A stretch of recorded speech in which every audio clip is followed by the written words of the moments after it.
അസ്സലാമലൈക്കും. നമുക്ക് ക്യാരറ്റും കൊണ്ട് ഹലുവ ഉണ്ടാക്കുന്ന റെസിപ്പിയാണ് ഞാൻ കാണിച്ചു തരാൻ പോകുന്നത്.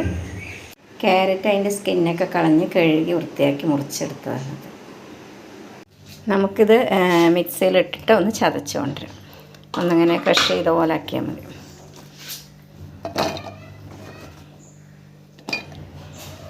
പൾസ് ചെയ്തെടുത്താൽ മതി. കുറച്ച് ഒന്നിലിട്ടിട്ട് അരച്ചിട്ട് വന്നിട്ടുണ്ട്. നമ്മൾ ക്രഷ് ചെയ്യണ പോലെ ആക്കിയിട്ട് ഒരിത്തിരി പാലൊഴിച്ചിട്ടാണ് അരക്കണത്. അടുപ്പ് കത്തിച്ച് പാത്രം വെച്ചിട്ടുണ്ട്. അണ്ടിപ്പരിപ്പ് മുന്തിരി നമുക്ക് നെയ്യിൽ വറുത്ത് പോരാം. നെയ്യ് ചൂടായ ശേഷം നമുക്ക് ഇത് വറുത്ത് പോരാം. കൂടുതൽ ഉണ്ടെങ്കിൽ കൂടുതലിടാം. ഞാൻ കുറച്ചുള്ളൂ, ഇപ്പോൾ അതാണ് ഇടുന്നത്.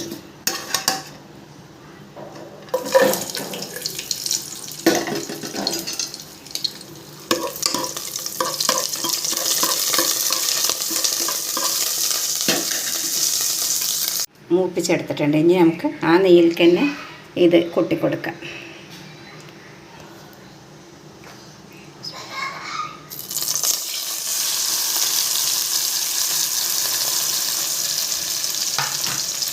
നമുക്ക് കുറച്ച് പാലൊഴിച്ച് കൊടുക്കാം. ഒരു 3/4 കപ്പോളുണ്ട്.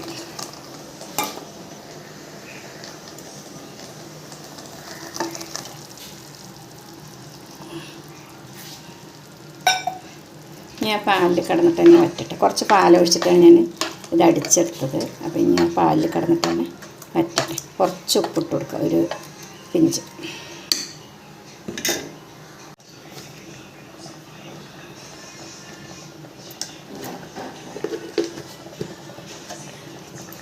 ഇത് ഇളക്കി വറ്റിച്ചെടുക്കണം നമുക്ക്.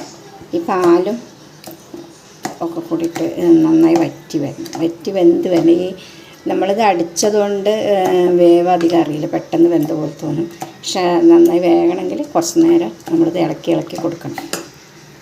നന്നായി വറ്റി അതുവരെ നമുക്ക് വെയിറ്റ് ചെയ്യാം. ഏകദേശം വറ്റി വന്നിട്ടുണ്ട്. പാലൊക്കെ വറ്റി ഇത്തിരി ഡ്രൈ ആയിട്ട് വരുന്നുണ്ട്. അപ്പം ഇനി ഇതിലേക്ക് പഞ്ചസാര ഇട്ട് കൊടുക്കണം. നമുക്ക് ആവശ്യത്തിനുള്ള പഞ്ചസാര ഇട്ട് കൊടുക്കാം.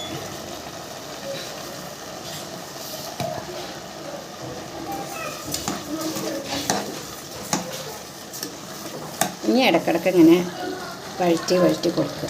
പഞ്ചസാര അലിഞ്ഞ് നല്ല വറ്റി വന്നിട്ടുണ്ട്. നമുക്കിതിലേക്ക് കുറച്ചും കൂടി നെയ്യ് ഒഴിച്ച് കൊടുക്കാം.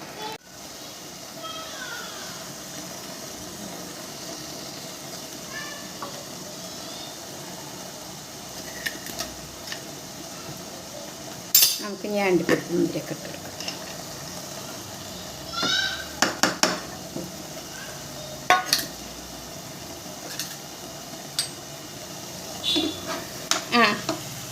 ഹൽവ റെഡി ആയിട്ടുണ്ട്.